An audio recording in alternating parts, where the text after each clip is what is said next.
Shalom saudaraku yang terkasih dalam Tuhan. Puji Tuhan, pagi hari ini kita kembali boleh beribadah tempat ini secara online.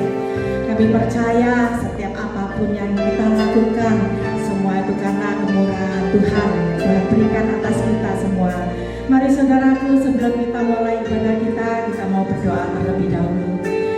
Tuhan Yesus, kami mengucap syukur, Engkau sungguh baik atas kami ya Bapa. Kalau sebentar kami akan melakukan ibadah Tuhan pagi hari ini secara online. Sebelumnya Tuhan, biarlah urapan-Mu Tuhan turun atas kami semua. Dan setiap apa yang kami lakukan, biarlah semua itu berkenan di hadapan-Mu. Terima kasih Bapa, kami mau memuji, memuliakan nama-Mu hanya di dalam nama Tuhan Yesus Kristus. Haleluya, amin. Mari saudaraku kita memuji Dia dengan hati yang penuh ucapan syukur. Dalam segala perkara Tuhan punya rencana yang lebih besar dari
firman-Mu pada pagi hari ini.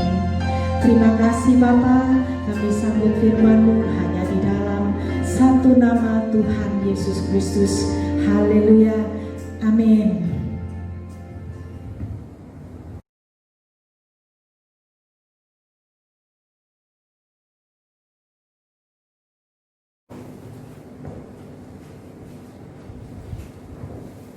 Haleluya. Shalom. Selamat pagi saudara yang kasih dalam kasih Kristus. Apa kabar? Tentunya semuanya baik ya. Pagi hari ini kita sudah bersuka cita karena Tuhan masih memberikan kekuatan, kesehatan, memelihara kehidupan kita. Sebab itu tetap bersuka cita, tetap bersemangat ya saudara. Haleluya. Hari ini saya akan sampaikan kepada saudara sebelum kita akan dengar firman Tuhan bersama-sama. Kita akan berdoa dulu ya. Berdoa supaya firman Tuhan dapat kita pahami, Tuhan urapi, Tuhan berikan pengertian-pengertian rohani bagi kita dalam menghadapi dunia yang penuh dengan segala kekalutan, masalah, pergumulan. Mari kita berdoa.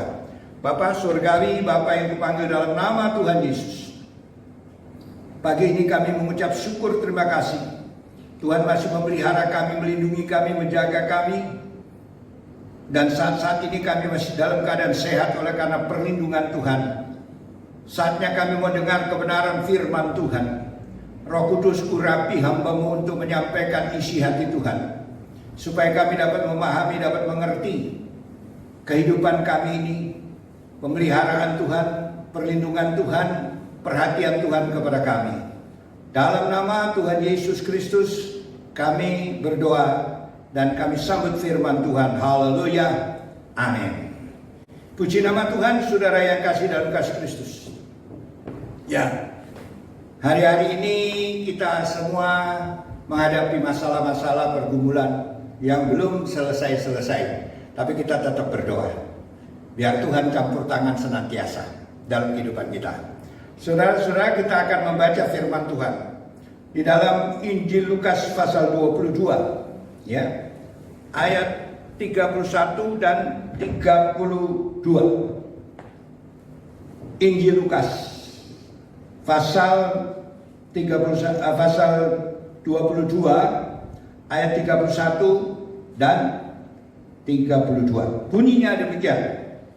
Simon, Simon, lihat iblis telah menuntut untuk menampi kamu seperti gandum. Tetapi aku telah berdoa untuk engkau supaya imanmu jangan gugur. Dan engkau, jika engkau sudah insaf, kuatkanlah saudara-saudaramu. Amin. Ya, saudara, di sini satu pandangan daripada Tuhan Yesus, teguran daripada Tuhan Yesus, peringatan daripada Tuhan Yesus kepada salah seorang muridnya yang bernama Petrus. Saudara-saudara, dikatakan di sini ada satu bahaya sedang mengancam dirinya, sedang mengancam pribadinya. Sebab itu dikatakan ini sebenarnya tanda seru. Simon, Simon, lihat iblis telah menuntut untuk menampi kamu seperti gandum. Menuntut. Iblis menuntut untuk menampi kamu seperti gandum. Ini luar biasa, saudara. Iblis yang menuntut untuk ditampi, ya, menampi Simon Petrus ini. Saudara, ini dalam keadaan bahaya. Bukan hanya cerita biasa, tetapi salah satu ayat yang dikatakan di bawahnya ada dukungan, ada perhatian. Tetapi aku telah berdoa untuk engkau supaya imanmu jangan gugur. tapi ada dukungan, ada perhatian, ada pertolongan yang akan memberikan kelepasan kepada Simon. Nah, saudara-saudara, ya, kita akan melihat satu, kenapa Tuhan mengatakan menampi. Menampi ini luar biasa, saudara-saudara. Saudara pernah melihat orang menampi beras, menampi gandum mungkin jarang, sama aja menampi beras. Saudara-saudara, ini ya menampi. Saudara lihat kalau orang menampi itu bagaimana caranya, ya, bagaimana gerakannya. Nah, ini saya akan tunjukkan sebagai arti rohaninya. Kenapa di situ menampi? Kalau kita perhatikan orang yang menampi, kalau saya seringkali melihat di desa, ya, saya dulu juga di Manado, ya, di Sulawesi Utara, melihat orang yang tumbuk beras, tumbuk padi itu. Nah, habis ditumbuk, ditapis. Ya, kalau di sini kata-kata tampi, ditapis. Nah, saudara-saudara, itu gerakannya. Kita melihat, karena di sini ada dikatakan menampi. Berarti ada maksud Tuhan, maksud rohani untuk kita juga. Menampi di sini, saudara-saudara, arti kata dari menampi. Saudara, kita lihat, diangkat. Ya. Diangkat. Umpamanya seperti kalau kertas ini diangkat, turunkan, goyang, ya. Kadang-kadang ditiup. Wah, itu gerakannya, saudara. Diangkat, ditinggikan, diagungkan, dihormati, disanjung-sanjung. Itu saudara-saudara. Banyak kali. Itu hati-hati, saudara-saudara. Kalau saudara mulai disanjung, mulai diangkat-angkat, mulai ditinggikan, mulai dipuji-puji, oh bahaya, hati-hati. Itu mengakibatkan suatu kesombongan, mengakibatkan suatu tinggi hati, saudara-saudara. Nah, iblis paling suka orang itu tinggi hati. Nah, saudara-saudara, kenapa? Karena dia sifatnya sendiri sombong. Sifatnya sendiri si iblis itu sombong. Ya. Dia dilemparkan. Dia di surga itu. Saudara, nomor 2 kedudukannya daripada Allah. Dia ingin seperti Allah. Dia ingin kedudukan seperti Allah, dipuja, disanjung. Saudara, itu di dalam Yesaya 14 ayat 12 sampai 16. Yesaya 14 ayat 12 sampai 16, nanti saudara baca. Aku ingin. Wah, luar biasa. Itu memang sifatnya daripada iblis. Ingin dipuja, ingin disanjung, ingin diagungkan, ingin dihormati. Saudara-saudara. Dan di sini digambarkan itu, ditampi, diangkat tinggi-tinggi. Disanjung-sanjung, dipuja-puja, ingin dimuliakan. Nah, mulai hari itu orang kalau sudah terlalu banyak dipuja-puja, diagungkan, ya sudah sanjung-sanjung, apa yang terjadi? Kesombongan terjadi, keangkuhan terjadi, kecongkakan terjadi, saudara-saudara. Itulah sebabnya diingatkan firman Tuhan ini. Lucifer itu atau iblis itu ingin dipuja. Jangan kita punya sifat seperti Lucifer yang sombong dan angkuh. Karena Allah melawan orang yang congkak. Allah melawan orang yang congkak. Itu di dalam Yakobus pasal 4 ayat 6, kalimat yang terakhir. Allah melawan orang yang congkak. Allah melawan orang yang sombong. Jadi kalau sudah mulai sombong, mulai congkak, iblis senang karena dia sudah tidak akan bisa berdoa dengan kuasa. Doanya sudah tidak ada kuasa lagi, sebab sudah berlawanan dengan Allah. Amin, saudara. Nah, ini pengertiannya. Orang kalau sudah sombong, seperti saudara ingat bagaimana Nebukadnezar mulai sombong di dalam dirinya. Di dalam kitab Daniel pasal yang keempat, saudara nanti baca di kitab Daniel pasal 4 itu ayat 30 sampai 33. Aku yang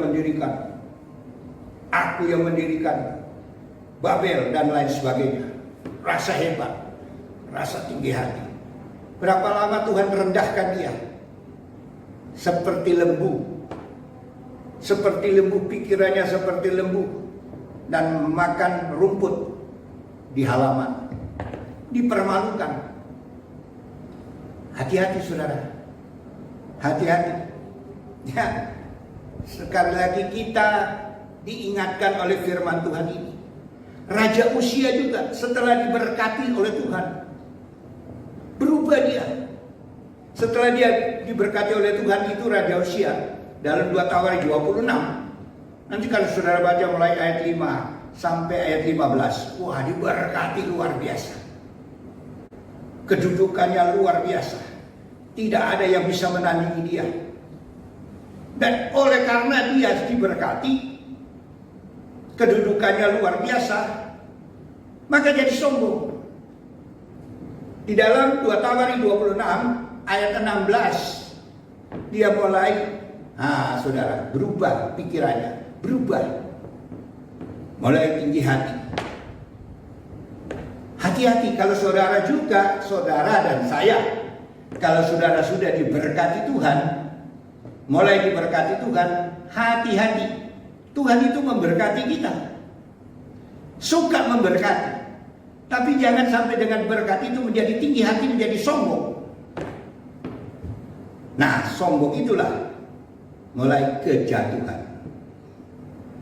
Ya saudara-saudara, sombong, tinggi hati, gerakannya, kata-katanya, gayanya. Saudara boleh lihat orang sombong itu gayanya, perkataannya, sifatnya.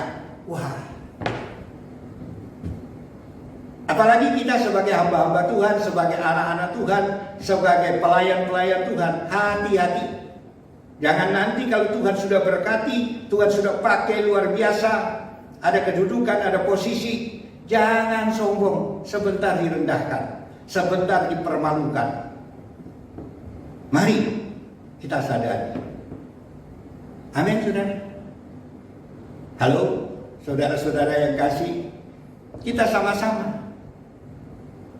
Jangan sampai tinggi hati, jangan sampai sombong. Kalau sudah mulai dipakai Tuhan, wah itu mulai tampil ke sana kemari, di mana-mana, hati-hati. Saudara dan saya itu hati-hati. Tampil di mana-mana dalam pelayanan. Kalau ada undangan macam-macam, sudah banyak undangan, hati-hati. Ya. Kalau sudah diberkati Tuhan, hati-hati. Belajar rendah hati. Tuhan inginkan kita supaya rendah hati, tapi iblis ingin supaya kita tinggi hati, supaya berlawanan dengan firman Tuhan. Nah, saya tidak lanjutkan itu. Yang kedua, nah setelah dinaikkan, diturunkan. Nah, diturunkan saudara. Pertama-tama dikatakan hebat. Wah, rasanya bangga. Rasa hebat. Wah. Tetapi kalau saudara dirubah, yang jempol ini dirubah, Allah, orang itu hanya begini saja. Kira-kira bagaimana? Kalau saudara habis dikasih jempol dari orang depan, kasih jempol. Orang belakang katakan, ada ada apa-apanya itu. Kira-kira bagaimana? Sakit hati enggak? Kira-kira. Aku dibilang gini. Wah, saudara-saudara, direndahkan, diturunkan, tidak dianggap lagi, tidak diperdulikan lagi. Saudara, padahal punya kedudukan, punya posisi, tidak dianggap, tidak dihiraukan, sakit hati. Contohnya siapa saudara? Contohnya Haman. Haman itu panglima tertinggi. Saudara, tidak dihormati oleh Mordechai di dalam kitab Esther. Nanti saudara baca aja di dalam kitab Esther, ya. Tidak dihargai. Kalau tidak salah Esther 13 ayat 5 sampai 6. Tidak dihargai, tidak dihormati. Marah dia. Haman marah. Mengumpulkan pasukannya, mengumpulkan panglimanya, mengumpulkan orang-orangnya untuk membinasakan orang-orang dari Mordechai, orang-orang Israel di tempatnya dia. Kenapa? Direndahkan, tidak dihargai, tidak dihormati. Saudara-saudara, begitu juga mungkin kita juga.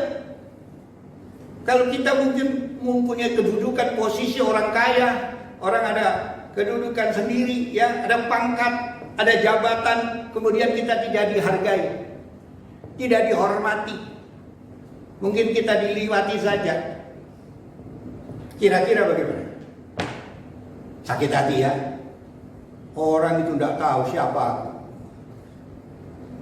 Aku diremehkan, aku direndahkan, aku tidak diperdulikan. Wah, nanti dia jengkel. Orang Jawa bilang mangkel, timbul kebencian. Saudara-saudara, 1 Yohanes 3 ayat 15. Orang yang membenci saudaranya itu adalah pembunuh. Jadi kalau kita mulai membenci, ya kita mulai jadi orang pembunuh. Ingin orang itu celaka, ingin orang itu jatuh, ingin orang itu tidak diberkati.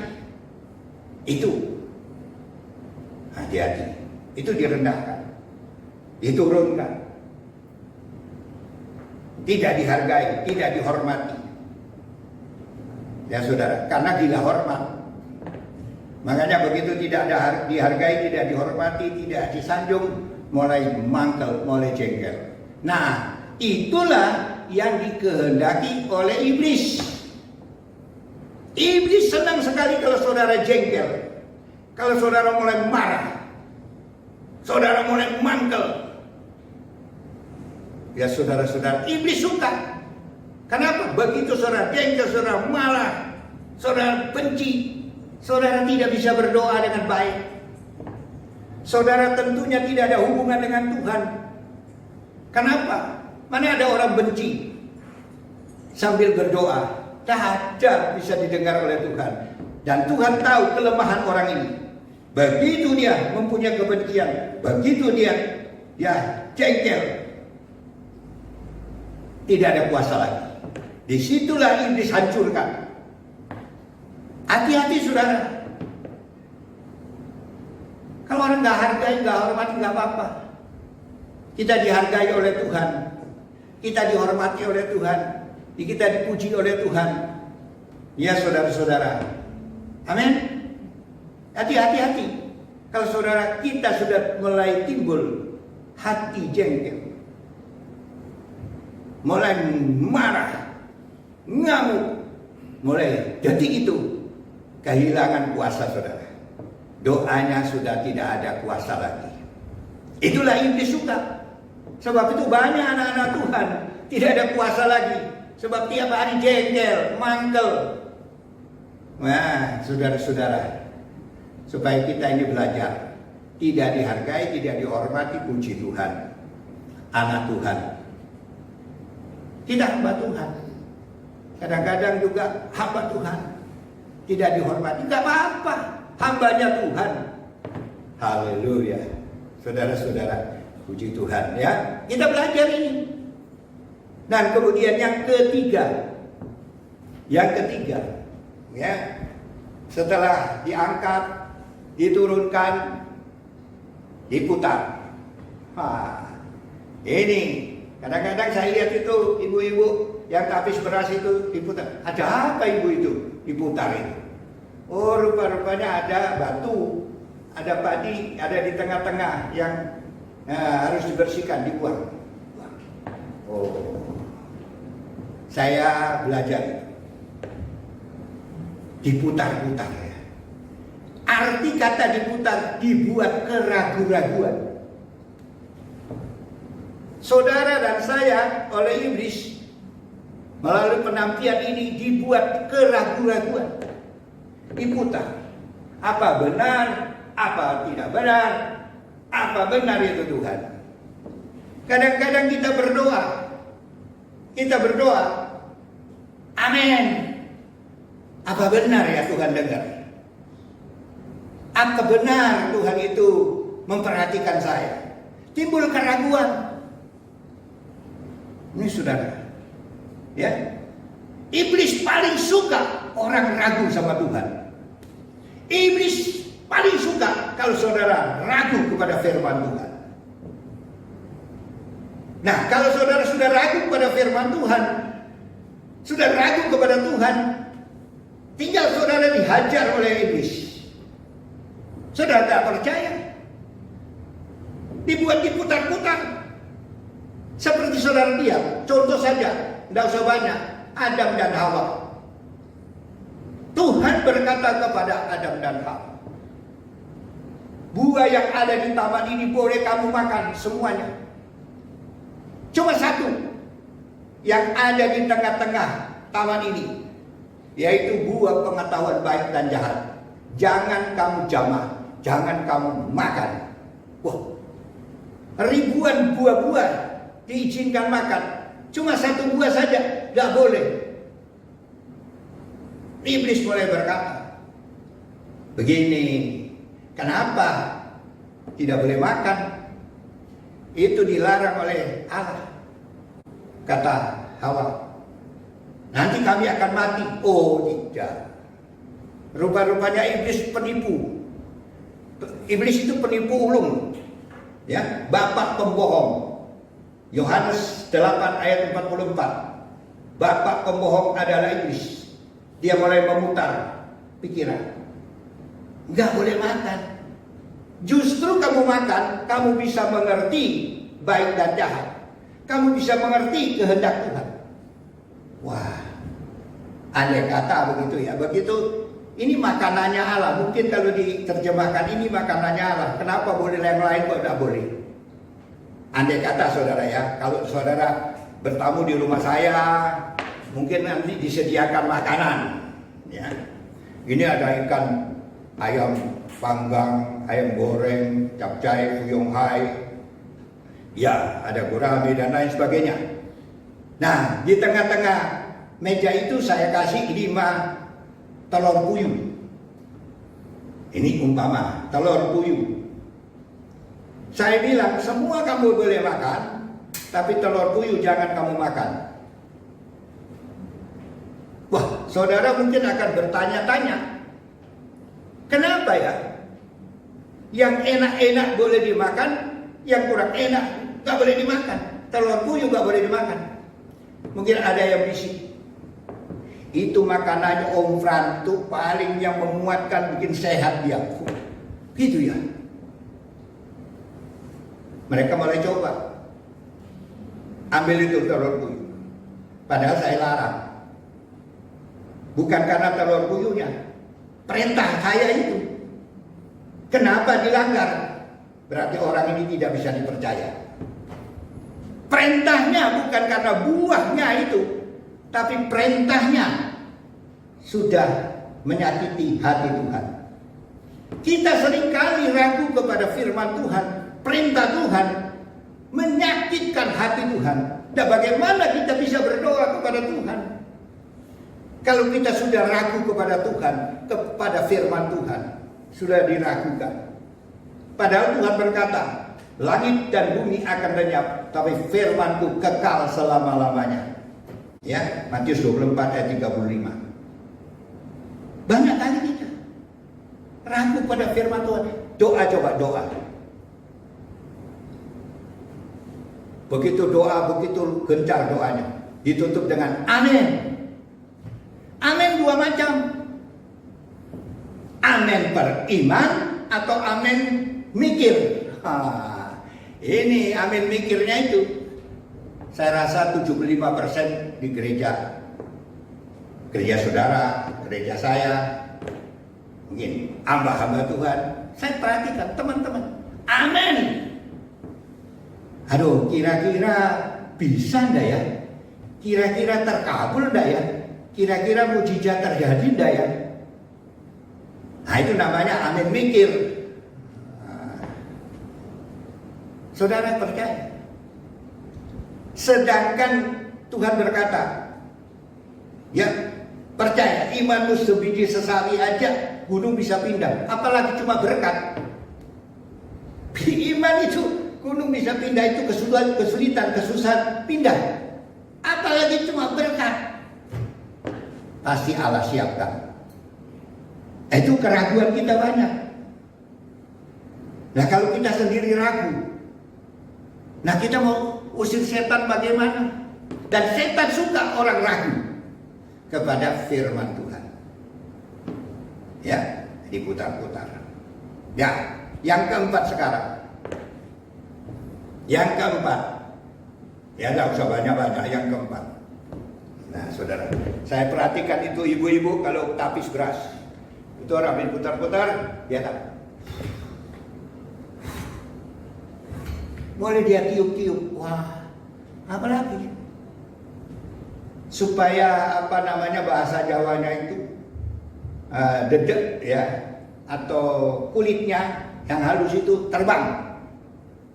Nah, tinggal tajinya, berasnya yang ada. Yang lain yang kulitnya itu melayang, hilang. Nah, apa artinya? Kalau kita ada isi firman Tuhan, kita tetap, biarpun angin pencobaan, kesulitan bagaimanapun mau menyerang, tetap setia kepada Tuhan, tetap sungguh. Tapi kalau dia Kristennya Kristen kulit, Kristen hanya datang-datang gereja, nah tidak mendengar betul-betul, hanya duduk manis-manis, tapi tidak ada firman di dalam dirinya, sebentar ada pencobaan, angin pencobaan, lari dia. Hilang dia. Semangatnya semangat Coca-Cola. Itu namanya Kristen semangat Coca-Cola. Ya, saya istilahkan semangat. Begitu ada masalah, ada pergumulan, hilang dia. Karena Kristen kulit, hanya di luarnya saja dia kelihatannya Kristen, tapi di dalamnya tidak ada apa-apanya, kosong. Sebab itu begitu ada angin pencobaan, angin kesulitan, ada masalah-masalah yang datang, langsung hilang dia, langsung tinggalkan Tuhan. Tidak ada kesetiaan kepada Tuhan. Seperti Demas. Demas meninggalkan Paulus. Dia mencintai dunia. Murid loh. Sama-sama Paulus. Tapi dia tinggalkan, ya. Di dalam kitab Timotius dikatakan bahwa Demas meninggalkan kami, meninggalkan Paulus karena mencintai dunia. Saudara, yang dikejar itu apa? Itulah sebabnya saudara-saudara, kekristenan kita, pengiringan kita kepada Tuhan harus benar-benar ada Tuhan di dalamnya. Nah, disinilah ujian-ujian itu. Dan Tuhan ingin supaya Petrus ini kuat. Ya, kuat. Petrus diberi kekuatan. Tuhan Yesus sendiri berdoa. Di dalam Ibrani pasal 7 ayat 25. Tuhan berdoa supaya kuat. Ya, saudara-saudara. Tuhan Yesus sendiri mendoakan kita supaya kita jangan gugur iman, jangan tinggalkan Tuhan, tetap setia kepada Tuhan. Puji Tuhan, Tuhan masih mendukung kita, Tuhan mencintai kita. Begitu ada pencobaan, ada kuasa-kuasa iblis yang ingin menggugurkan iman kita, yang mau melemahkan kita, yang mau mengombang-ambingkan kita supaya tinggalkan Tuhan. Ada Tuhan. Sebab itu ingat Tuhan. Selalu hubungan dengan Tuhan, kontak dengan Tuhan supaya kita kuat, supaya kita berkemenangan dari hari ke hari saat ini dan selanjutnya. Saudara harus tahu, ya, iblis tidak diam, iblis belum dikurung. Nggak ada Alkitab mengatakan iblis sudah dikurung, sudah tidak berdaya. Memang kuasanya sudah dimatikan oleh Tuhan Yesus. Tetapi kita bagaimana dengan Tuhan Yesus? Kita harus tetap dekati Tuhan Yesus supaya kita hidup dalam kemenangan. Tuhan Yesus sendiri memberikan kita kemenangan. 1 Korintus 15 ayat 57. Kalau kita mau berkemenangan, Tuhan sendiri beri kita kemenangan. Ya, supaya kita menang terus. Nah, kalau kita orang menang itu bagaimana? Segar, sukacita, ada senyum terus. Amin, saudara. Ya, kalau sudah tidak ada sukacita, kalau hidup dalam kekalahan terus, ya, saudara, ditekan oleh iblis terus. Nah, apa artinya? Mari pada pagi hari ini kita belajar kebenaran firman Tuhan ini. Peringatan Tuhan. Tuhan mengingatkan, hati-hati. Kalau dia memberi peringatan kepada Petrus, "Hei Simon, Simon, iblis sangat meminta kamu." Iblis juga mau menyerang kita semua. Menyerang kita orang-orang percaya. Biar saat ini kita bersambut paut dengan Tuhan agar hidup kita berkemenangan. Hidup kita tidak gugur iman. Nah, kalau kita bertobat, kita berkemenangan, keluar sebagai pemenang, mari kita bawa teman-teman kita datang kepada Tuhan. Amin. Haleluya. Mari kita sekarang mau menyanyi memuji Tuhan. Tuhan Yesus setia. Ya, hanya Tuhan Yesus yang setia mau menolong kepada kita. Dia tidak akan tinggalkan kita. Saudara, Tuhan Yesus setia memperhatikan kita. Tuhan Yesus setia menolong, membela kita. Saudara, Dia tidak mau saudara dan saya gugur iman, supaya kita tetap hati-hati dalam mengiring kepada Tuhan. Kita nyanyikan Tuhan Yesus setia. Haleluya. Haleluya. Amin. Ya, saudara, Yesus setia. Kalau Tuhan Yesus setia, kita juga pun harus setia.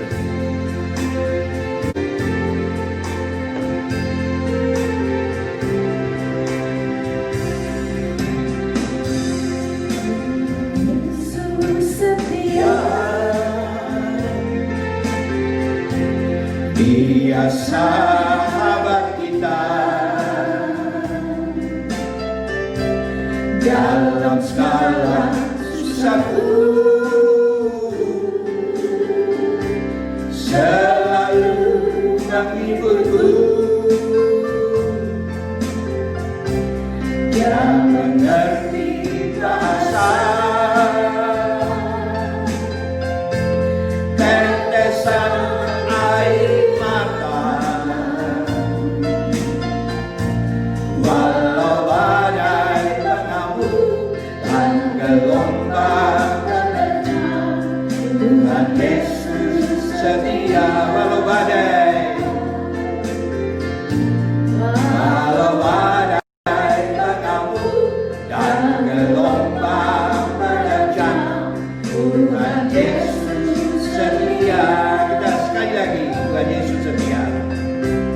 Tuhan Yesus setia. Haleluya. Dia sahabat kita dalam segala susahku, selalu menghiburku. Dia mengerti bahasa, tetesan air mata, walau badai mengamuk dan gelombang menerjang, Tuhan Yesus setia. Walau badai, walau badai mengamuk dan gelombang menerjang, Tuhan Yesus setia. Walau badai, walau badai mengamuk dan gelombang menerjang.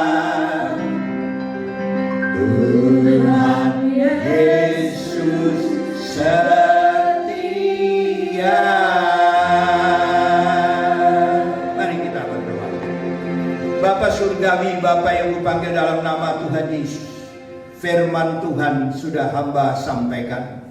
Biar kami semua yang mendengarkan firman Tuhan kuat dalam menghadapi tantangan, dalam cobaan, ujian, proses iblis menjatuhkan kami.